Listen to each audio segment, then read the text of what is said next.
Zeit, um Marken mit den Momenten und Fandoms zu verbinden, die wirklich zählen. Erfahren Sie mehr auf Accenture.com/Spotify.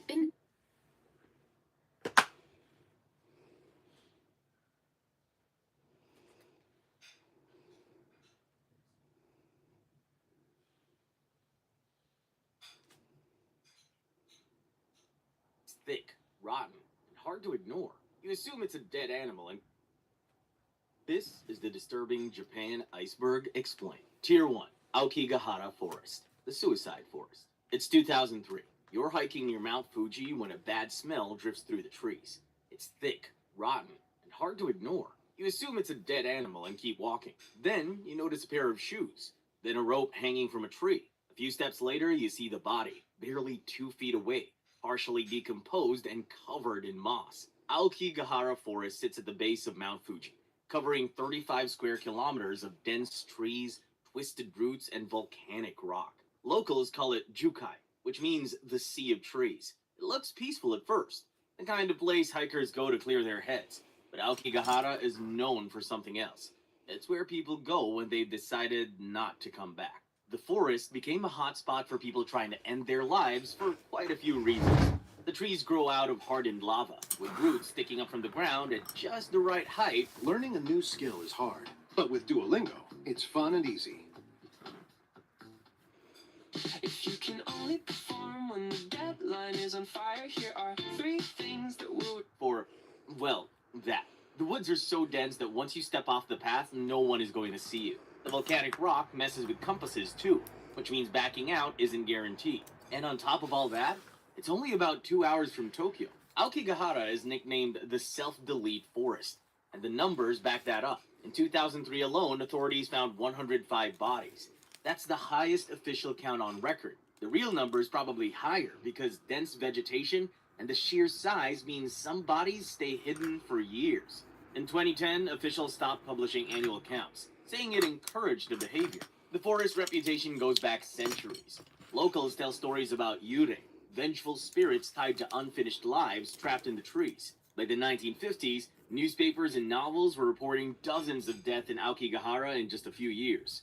Word spread across Tokyo and the surrounding regions. For people crushed by work, family shame, or money problems, the forest became a quiet place to disappear. Japan's culture of keeping struggles private only made it feel even more like the perfect solution. By the 1970s, searching the forest for bodies had become routine. Volunteers, police, and forestry workers combed through the trees, finding corpses in every state, fresh, skeletal, and sometimes torn apart by animals. The number got so high the government had to put up signs urging people to reconsider. The signs are still there, faded and weathered, and searchers still stumble across bodies just steps away from them. Despite this, there is a positive side to Aokigahara.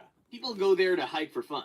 They explore the ice caves, photograph the lava formations, and leave. Seppuku. Imagine watching someone kneel on a mat, dressed entirely in white. And, as every eye is on them, they prepare to make the most painful decision of their life. Seppuku, also called harakiri, was a ritual form of self-disembowelment practiced by the samurai class in Japan. The practice dates back to at least the 12th century and was closely tied to Bushido, the samurai code of honor. The logic was simple. If you failed your lord, lost a battle, were captured, or just embarrassed yourself publicly, the only way you could restore your honor was to die by your own hand. The ritual followed a strict, highly controlled format. The samurai would bathe, dress in white, write a death poem, and sit formally on a mat. He would then cut his abdomen from left to right, sometimes adding a vertical slice upward. This was meant to show sincerity and courage. To prevent prolonged suffering, a second person, called a kaishakunin, would stand behind him and behead him at just the right moment. Too early was dishonorable, and too late was cruel. Samurai who refused seppuku faced public disgrace, loss of status, and severe punishment. Refusing was seen as cowardice, a stain on one's family, and could lead to exile or execution. So if you refused, chances are you'd still die anyway. Over time, choosing honor became something many people felt they had to do. Soon enough, seppuku became an official practice. Daimyo ordered it, shoguns approved it, and courts enforced it. It was considered more respectable than execution because it was technically a choice, which is a generous interpretation when the alternative was public disgrace or worse. During the Edo period, the act became more symbolic. Sometimes the blade was replaced with a fan, and the kaishakunin would execute the samurai immediately. Seppuku didn't disappear with the samurai, it lingered into modern Japan. Military officers often used it to escape the dishonor of surrender during World War II. Johatsu. You tell your son you're leaving for a 3-day work trip. You pack a small bag, say goodbye, and then walk out the door. Except, you're not coming back. 3 days turn into 3 weeks, then 3 months, then 3 years. Your wife's left wondering what happened, and your son keeps asking when you'll be back home. Johatsu literally means evaporated people. It's the term Japan uses for people who quietly erase themselves from their own lives and start over somewhere else, without telling anyone. One day they're going to work. The next day their apartment is empty and their phone is disconnected. Not even their family has an idea of their whereabouts or how to reach them. Every year, Japan reports around 80,000 to 90,000 missing person cases. Most are eventually found, but experts estimate that tens of thousands of those cases are voluntary disappearances, aka people who choose not to be found. The guy from the intro? That's Sugimoto. He ran a small business that failed. Facing his family with that failure felt impossible, so he lied about a work trip and never came back. He left his wife to raise the kids alone while he started over under a fake name somewhere nobody knew him. In Japan, struggling publicly feels like creating problems for everyone else. Asking for help looks like failure, and losing your job means dishonoring your family. So, for many people already drowning, disappearing feels like the quietest way out. Johatsu is common enough now that there's an industry for it run by professionals called yonigeya, or night movers, who help people vanish. They show up in the middle of the night, pack your belongings, erase your online presence, and relocate you somewhere nobody would think to look. Once gone, Johatsu often end up in places like Sanya or Kamagasaki, neighborhoods known for day labor, cheap hostels, and cash-only work. These areas are built to absorb people who don't want questions. There are usually no contracts, no IDs required, and no digging into the past. You work today, you eat tonight, and nobody asks who you used to be. Families left behind usually get no closure. The authorities can't really get involved because adults are legally allowed to disappear, so relatives are left in limbo, not knowing whether to grieve or wait. Some families spend decades searching. Others are told quietly that it's, better to stop asking. In extreme cases, families don't even report disappearances out of embarrassment, which makes the numbers even harder to trace. Some researchers believe Johatsu masks self-deleting numbers, while others argue it prevents them. The truth is probably both. Disappearing can be a way to survive and start over, but it can also be the first step to leaving the server permanently. Karoshi. The office is silent. It's way past midnight, but you're still typing. And you know you can't afford to stop. Your shoulders ache, your head pounds, your heart races, and then eventually, it stops. Karoshi is what happens when the work doesn't stop, so the body does. Heart attacks, strokes, even self-deleting from chronic exhaustion. Basically, death from overwork. The word entered public use in the late 1970s, when otherwise healthy middle-aged workers began dying suddenly after long periods of excessive overtime. They weren't involved in industrial accidents or suffering from undiagnosed illnesses. Their bodies just stopped functioning after years of being pushed past reasonable limits. During Japan's post-war economic boom, long hours, total loyalty to the company, and social pressure to never leave work before your boss became normal. Being tired was a badge of honor, Employees slept at their desks, missed holidays, and quietly collapsed at home. When they died, it was often written off as unfortunate but understandable. By the 1980s, the issue was impossible to ignore. Government reports tied extreme overtime to deadly heart attacks, and families started suing companies. In severe cases, karoshi overlaps with unaliving. Workers overwhelmed by impossible demands and constant pressure take their own lives, a phenomenon sometimes referred to as karojisatsu. These cases are often difficult to prove legally because stress is invisible, and exhaustion, unfortunately, does not leave fingerprints. Eventually, the Japanese government decided to intervene and try to fix things. Laws were introduced to limit overtime, encourage time off, and recognize karoshi as a work-related death eligible for compensation. Some companies even introduced mandatory no overtime days, which sounds good until you realize that culture does not change because a memo said so. For many workers, nothing really changed. People still stayed late and skipped leave, all because they feared looking replaceable or weak. Hikikomori. Ever thought about just locking your door and opting out of society entirely? Well, in Japan, that thought turned into a real, long-term lifestyle for some people. Hikikomori is a Japanese term for extreme social withdrawal, where someone pulls inward so completely they vanish from public life for years, or sometimes decades. The phenomenon first drew attention in the 1990s, when Japanese psychiatrists noticed a growing number of young adults who refused to work, go to school, or socialize. Some rely entirely on family, while others scrape by on savings, government aid, or part-time online work.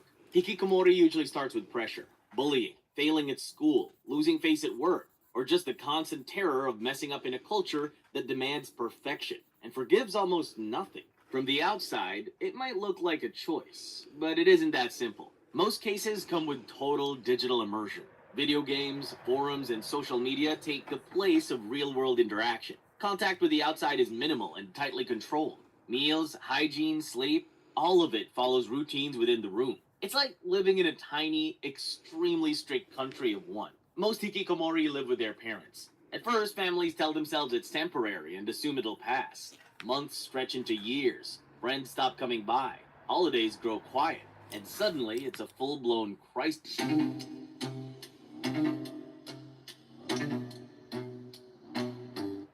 Care falls entirely on the parents. They slide meals under the door, cover rent and bills, and many drain their savings, or even their pensions, supporting a child who might now be in their 40s or 50s. Japan calls it the 80-50 problem. Hikikomori in their 50s still living with parents in their 80s. When those parents die, the support system collapses overnight. Suddenly, the hikikomori has no income, no social skills, and no idea how to function. In extreme cases, they don't even know what to do when a parent dies.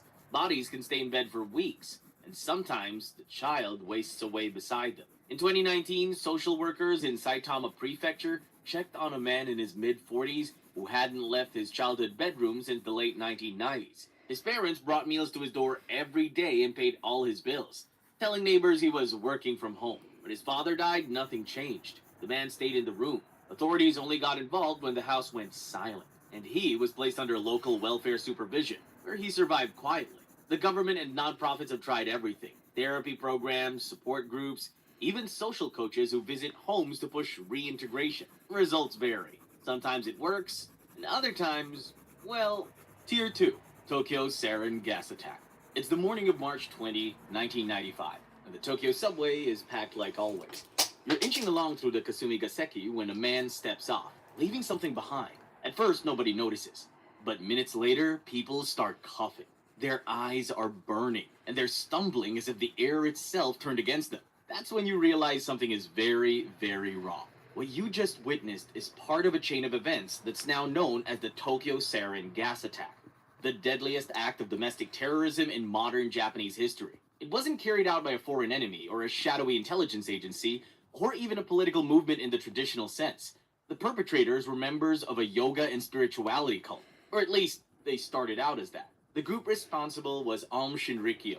It began in 1984 as a meditation and spiritual wellness group, founded by a partially blind pharmacist named Chizuo Matsumoto, later known as Shoko Asahara. And like many cult leaders, he mixed bits and pieces of existing religions until the result sounded deep enough to stop questions. Hinduism, Buddhism, Christianity, apocalyptic prophecy, everything went into the blender. What came out was a wildly distorted interpretation of the Hindu concept of Kali Yuga, which in actual Hinduism does not involve committing acts of mass violence to reset the universe, but accuracy wasn't really the goal. During the Monday morning rush hour, 5 Ohm members boarded trains on 3 major subway lines, passing through Kasumigaseki and Nagatacho areas near Japan's government offices. Each carried plastic bags filled with liquid sarin, wrapped in newspaper. They punctured the bags with sharpened umbrellas, left them leaking on the train floor, and calmly exited. The gas spread quickly, making passengers collapse. Station workers tried to help and became victims themselves.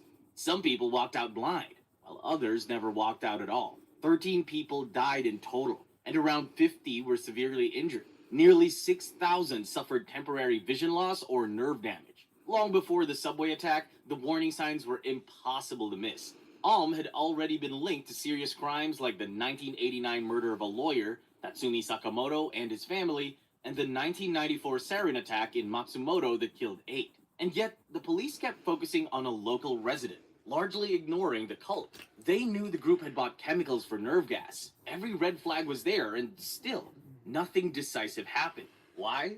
Bureaucracy. Investigations stuck in prefectural lines slowed everything down. Authorities were also wary of overstepping, worried about violating religious freedom without rock-solid proof. By early 1995, a raid on Ulm's compound was finally scheduled for March 22, but the cult got wind of it. 2 days before police could move, Ulm struck first, unleashing the subway attack. The fallout didn't end with the victims. The attack forced Japan to ask the hard question: how could this happen? In response, the government passed stricter laws, allowing long-term surveillance and closer inspections of Ulm and its successor groups. The assassination of Shinzo Abe. On July 8, 2022, Shinzo Abe, Japan's longest-serving prime minister, was giving a routine campaign speech in the city of Nara. Crowds gathered freely. Microphones were handed to speakers without heavy screening, and security was low-key, because historically, it had always worked that way. Then, out of nowhere, 2 shots were fired from behind him. Abe collapsed. He was rushed to the hospital and pronounced dead hours later. The weapon was homemade. It was a crude firearm built specifically because guns are nearly impossible to obtain in Japan. The shooter was Tetsuya Yamagami, a former member of Japan's Maritime Self-Defense Force. After the shooting, he didn't run or even try to resist. Instead, he waited calmly for the police and confessed immediately, which really ruins the idea that this was some chaotic outburst. Yamagami stated that he did not kill Abe out of political disagreement in the usual sense. He believed Abe was connected to the Unification Church, a controversial religious organization known for aggressive fundraising and political networking. Yamagami blamed the church for destroying his family financially after making his mother donate massive sums over many years, under the belief of securing her spot in heaven. Yamagami chose Abe not because he was the only one involved, but because he was the most visible. He planned the attack over months, building the weapon and studying Abe's movements. Investigations after the assassination revealed that Abe and many members of his political party had long-standing ties to the Unification Church. For context, these connections were not secret. They were public, legal, and largely ignored. But after the shooting, they started attracting a new kind of attention. Hiroshi Mayu. You're 14 years old in Japan in 2005. Buried under family problems and out of options. You stumble onto an online forum where people talk openly about ending their lives. Someone messages you. He says he understands. Says he's been through it. Says he knows a painless way out. When you agree to meet him, you learn too late that help was never his intention. Hiroshi Mayu was 32, living alone after dropping out of university and losing job after job. He had something we'll call a bedroom disorder. He could only finish by strangling people. Years of isolation and an obsession with the mystery novels he'd read since childhood turned his disorder into a compulsion. To get his fix, Hiroshi started seeking out self-delete forums. Sites meant for desperate people became his hunting ground. He'd pose as someone equally troubled, speak gently, build trust.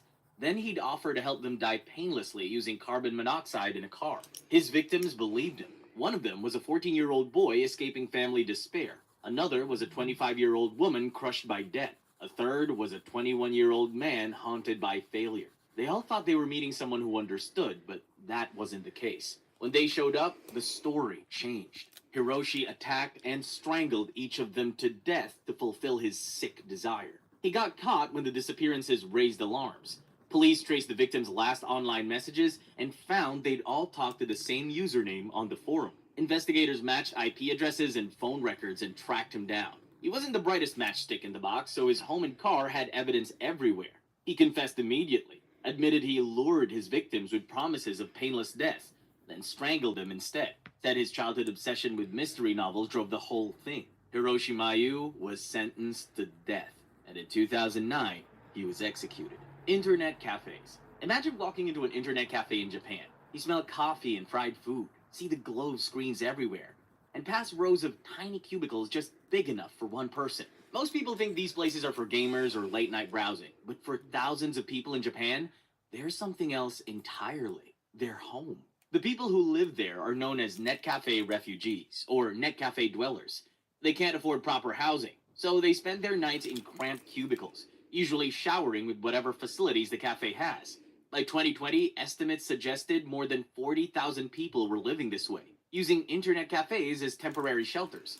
For many, it's the cheapest way to stay indoors. You get a small cubicle, a door that locks, and a few hours where nobody asks why you're there. Most end up here because rent is too expensive, and their jobs don't pay enough to keep up. Some are young, some are older, but the situation looks the same either way. They sleep where they can, eat whatever's cheap, and repeat the process the next day. It isn't ideal, but it's what they can afford. During the COVID-19 lockdowns in April 2020, internet cafes across Tokyo and Osaka were ordered to close overnight. When that happened, thousands of net cafe residents were suddenly pushed onto the streets. Because for them, those cafes were housing. Local governments rushed to open emergency shelters and, in the process, openly admitted they hadn't realized how many people were actually living full-time inside internet cafes. The situation can be dangerous at times. Long-term stay in such confined, poorly ventilated spaces can lead to health issues, mental strain, and social isolation. Some cafes try to provide safety measures, but the truth is, they're not designed to house humans full-time. Wusstest du, dass Sternlicht Jahre unterwegs ist? Quasi Zeitreisen. Tier 3. The Kobe Child Murders. You're 11 years old in Kobe, Japan, walking home from school on May 27, 1997. The city's still rebuilding from that massive earthquake 2 years back, but things feel normal again. School just let out. You're taking your usual route home. Then someone grabs you from behind. Between February and June of 1997, someone was attacking elementary school children in Kobe. 2 girls survived with serious head injuries. A 10-year-old named Ayaka Yamashita was beaten to death with a hammer. Then Jun Hase, just 11 years old, was killed on his way home from school. Parents started holding their kids' hands a little tighter. Suddenly, streets didn't feel safe anymore. Then, the killer decided people weren't terrified enough, so he sent a message. Jun's severed head was left outside the gate of a junior high school. Inside his mouth was a handwritten note in red ink, signed Sakakibara Seito, a fake name. The note said this was only the beginning of a game, and that he wanted to watch people die. Panic spread through Kobe almost immediately. Police opened a full investigation and started lining up every attack side by side. They rechecked crime scenes, compared injuries, and chased down anything that looked even slightly useful. The handwritten note became the centerpiece, because handwriting does not lie the way people do. They were looking for someone careful, organized, and way too comfortable planning violence. What they found caught everyone off guard. The killer was 14 years old, a local junior high student who knew the neighborhoods, the routes home, and exactly where kids would be alone. Japanese law kept his identity sealed because he was a minor, so he became a ghost with a nickname instead of a name. Police matched the handwriting, tied the assaults together, and quietly closed in. He was arrested, tried, and found guilty, but his age changed everything. Instead of prison, he was sent to a juvenile correctional facility for treatment. During psychiatric evaluations, he talked openly about violent fantasies, an obsession with death, and a need to be noticed. He said killing made him feel alive, which is one of those statements that tells you therapy is going to be a long road. Then he got released because the system said he was done. Years later, he published a book describing his thoughts during the murders. Thanks to how juvenile records work in Japan, he was legally allowed to profit from it. In the book, he complained that people remembered the victims more than they remembered him, which is a wild thing to be upset about, seeing how he unalived the child, among other things. The backlash was immediate. Parents demanded tougher juvenile crime laws, and the media had to seriously ask itself why this was ever allowed. Japan eventually lowered the age at which minors could be tried as adults for serious crimes. Schools added gates and guards. Kids were told not to walk alone anymore. And the sense of everyday safety that people didn't even realize they had before the incident quietly disappeared. Today, the killer is probably still out there somewhere, living under a new identity, protected by laws designed for rehabilitation. Nanjing Massacre. You're in Nanjing, China's capital city, around December 1937. The Japanese army is closing in. Your military retreats. Officials evacuate, leaving 500,000 civilians behind with promises that everything's under control. And then, boom, the Japanese forces enter your undefended city. Japan had been trying to expand across Asia since the early 1930s, and they were doing it by taking chunks of China piece by piece. In July 1937, they launched a full invasion called the Second Sino-Japanese War. Japanese forces moved fast, overwhelming cities as they went. Nanjing was the capital, so taking it meant more than just another victory. It would crush China's ability to keep fighting. On December 13th, Japanese troops show up and surround the city. Chinese forces are outnumbered and barely organized. Some try fighting back. Most just retreat or give up. The city falls in under a day. Then Japanese soldiers start moving through the streets. It doesn't take long for them to start killing people. Soldiers at first, then anyone who might have been a soldier, then just anyone male. Then it stops mattering who you are. Families get lined up and shot together. Some people are beheaded. Others get used for bayonet practice while they're still breathing. And yet another group gets locked inside a building and set on fire. Women and girls get dragged out and taken advantage of in the streets, houses, pretty much anywhere, and in front of whoever's left alive to watch. Doesn't matter if you're 8 or 80. Most get killed right after. Some get taken to buildings where soldiers come back repeatedly for days before finally executing them. Everything gets looted. Homes, shops, anything with something inside worth taking. What can't be carried gets torched. Bodies start piling up in the streets, drifting down the Yangtze River, and in mass graves dug by people who understand very clearly that they are digging for themselves. This goes on for 6 weeks straight. At some point, foreign missionaries and businessmen who stayed behind try setting up a safety zone to protect civilians. They write everything down, take photos, and send letters back home describing what they're seeing. Japanese soldiers walk right into the zone and drag people out anyway. The death toll depends on who you ask. China says 300,000, but most historians outside both countries put it between 40,000 and 200,000. Japan says those numbers are way too high and has been saying that for decades. The war ended in 1945.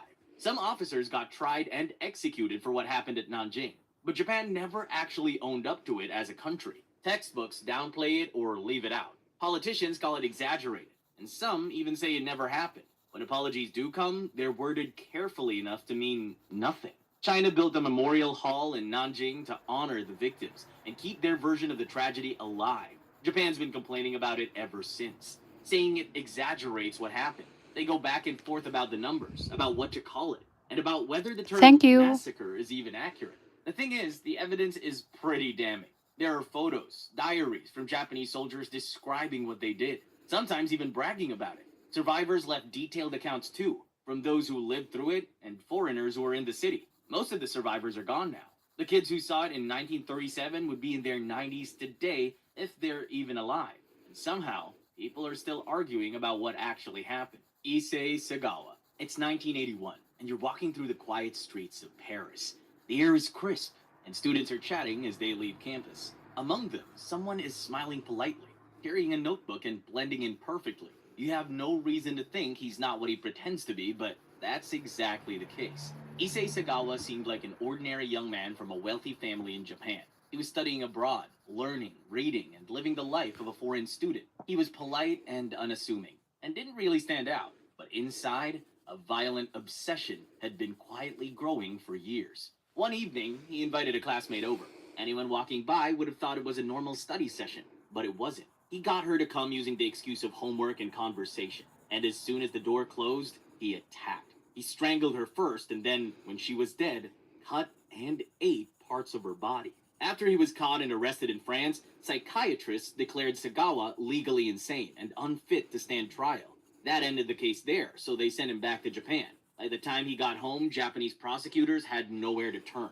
He had never been convicted in France, and the psychiatric records were sealed, which left them without enough evidence. The case collapsed, and he was free to do pretty much whatever he wanted. Turns out what he wanted was to become a celebrity. Sagawa entered Japanese media at a time when shock value publishing was profitable and poorly regulated. Magazines paid for interviews. Publishers offered book deals, and TV stations invited him on air. He wrote essays, appeared on talk shows, was framed as a disturbing curiosity, and no one treated him like the criminal he was. Lindsay Hawker's murder.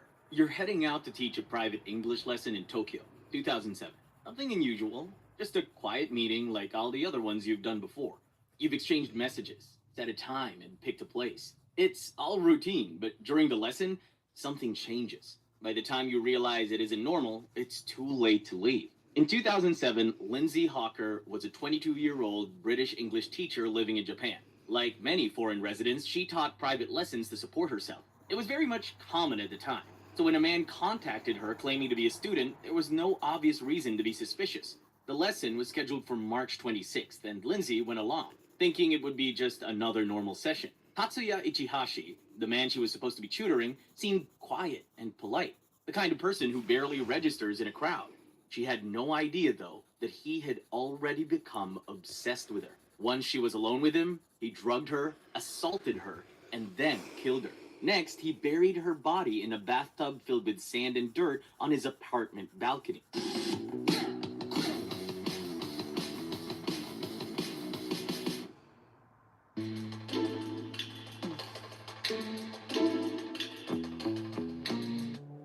Before covering it with compost soil. Police found Lindsay the next day after her friends reported her missing. They'd seen her get into Ichihashi's car, and they shared that information with the authorities. When officers arrived at his apartment, he'd already fled, but the body was still there, freshly buried.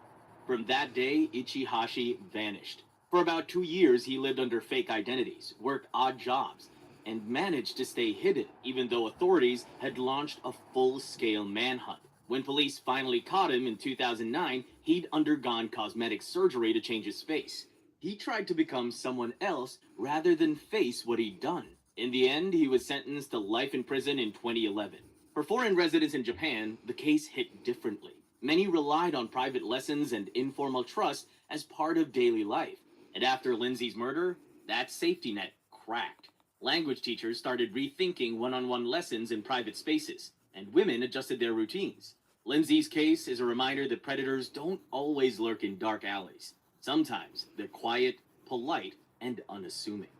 Year 4. Tsuchiura serial stabbings. You're walking through Tsuchiura in March 2008, and for some reason the streets feel tense in a way you can't explain. Someone's been stabbing people at random. Elderly men, commuters at train stations, just anyone. There is no pattern or even a motive you can understand, just that violence could hit anyone at any moment. In 2008, a 24-year-old man named Masahiro Kanagawa decided he wanted to die, but not by his own hand because that felt too uncertain. So he came up with a plan: commit enough murders to guarantee the Japanese government would execute him. He wanted death, just delivered by someone else. Kanagawa had been unemployed, failed out of school, and had started spending most of his time playing video games to cope with depression and death thoughts. At some point, that stopped working. Instead of seeking help, he decided to start a killing spree. On March 19, 2008, Kanagawa stabbed a 72-year-old man to death in Tsuchiura, Ibaraki Prefecture. The man was victim number 1, but one murder wasn't enough to guarantee execution. He needed more. 4 days later, he went to JR Arakawaoki Station and started stabbing people in broad daylight. 2 people died, a 27-year-old man and another victim. 7 more were seriously injured. The attacks were fast, chaotic, and indiscriminate. He didn't care who his victims were or whether they had families waiting. They were just a means to an end. When he was convinced he'd wreaked enough havoc, Kanagawa walked up to the police and turned himself in. During his trial, psychiatrists diagnosed him with narcissistic personality disorder. But the court ruled he was fully mentally competent, aware of his actions, and able to understand right from wrong. He knew exactly what he was doing, and did it purely out of self-interest. In December 2009, the Mito District Court sentenced him to death. Kanagawa didn't appeal. He accepted it because that was always the plan. The court gave him exactly what he wanted. On February 21, 2013, Masahiro Kanagawa was executed by hanging. The state carried out the plan he designed for himself. The victims' families were left with nothing but grief, and Japan was left wondering how someone could manipulate the justice system into doing their bidding. Hachioji supermarket triple murder. You're working the late night shift at a supermarket on July 30th, 1995. The store is quiet, and it's almost time to call it a night. You and two other employees are upstairs in the office finishing up paperwork. Then someone walks in. Before you can say anything, tape's going around your wrists. You're on the floor, hands bound, and there's a gun to your head. This actually happened at the Nanpei Owada supermarket in Hachioji. The three workers were Noriko Inagaki, 47, a dependable shift supervisor who had only recently taken the job, Megumi Yabuki, 17, a high school student working part-time and thinking about college, and Hiromi Maeda, 16, a good student, active in her community, picking up shifts after her class for extra money. Their plan for the night was boring in the best way. Clock out, stop by the nearby festival, and walk home together.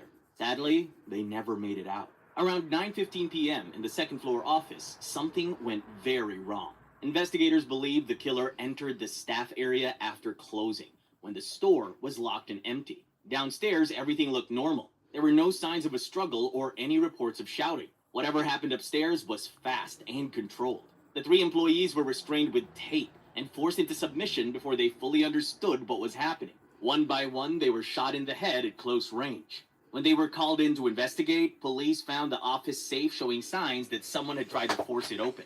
Inside was about 4 million yen, roughly $27,000, untouched. That detail became a problem. If this was a robbery, it was abandoned halfway through it. If it wasn't a robbery, then the safe was never the point, so why bother with it?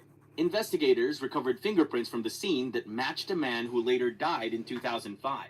Ballistics testing also linked a pistol seized in an unrelated arrest to the case. None of it was enough to hold up in court, or to even make a proper case. Leads came in by the hundreds, but none of them stuck. Today, more than 30 years later, the case is still open, and the reward of 6 million yen is on the table for any information that actually goes somewhere. Fukuoka City Family Massacre. It's June 20, 2003 in Higashiku, Fukuoka City. A family of four sits down for what should have been an ordinary night at home. But by morning, all of them wound up dead. The family consisted of Shinjiro Matsumoto, age 41, a local businessman, his wife, Chika Matsumoto, age 40, their 11-year-old son, and their 8-year-old daughter. That day, 3 international students living in Japan broke into their home, hoping to get away with whatever they could find. What followed was quick and brutal. Shinjiro was strangled with a tie. Chika was forced into the bathroom and drowned in the bathtub. Their children were tied up, killed, and then weighed down with dumbbells before being dumped in Hakata Bay. The police investigation led to 3 Chinese students, Wei Wei, Yang Ning, and Wang Liang. They said their motive was robbery, but the violence went far beyond that. As a result, all 3 of them were charged with murder and robbery. The court handed down harsh sentences. Yang Ning was sentenced to death and executed in July 2005. Wei Wei was sentenced to death and executed on December 26, 2019 after lengthy appeals.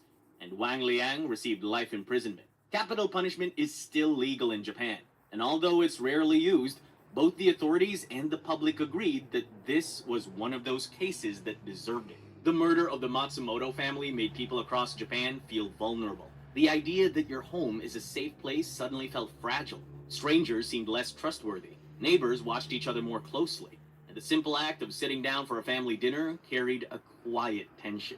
Tier 5. Hiratsuka Apartment 5 Bodies Case. You've been trying to reach your son for months without any luck. Your calls go unanswered. Your messages are ignored and you're worried sick.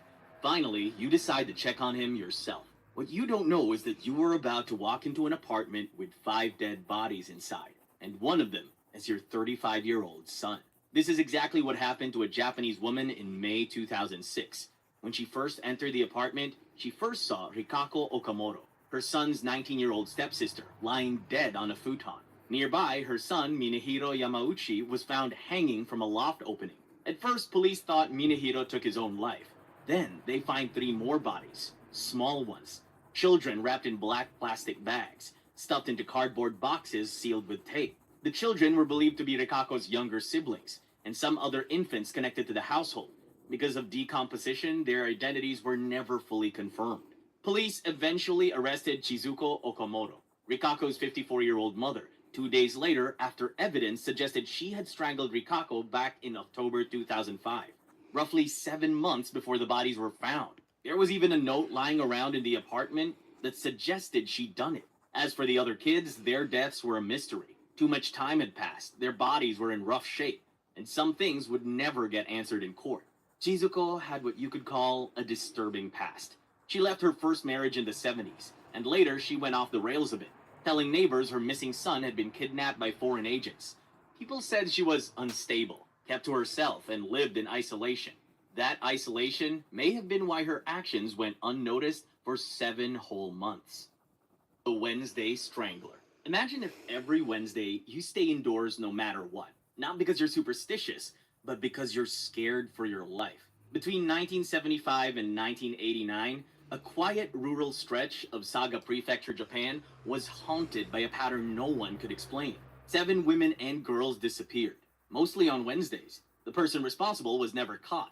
Locals started calling the unknown killer the Wednesday Strangler. The first known disappearance was in August 1975, when 12-year-old Tomiko Yamasaki vanished from her neighborhood and was later found in a septic tank at an elementary school. The tank sat behind a route children passed daily, unaware of what was inside. Tomiko's skeletal remains weren't discovered until 1980, next to the body of 19-year-old Ritsuko Yakutake, who had disappeared in April of that year after receiving a terrifying letter threatening her family. The victims that followed included a 27-year-old factory worker and an 11-year-old 5th grader, both last seen near their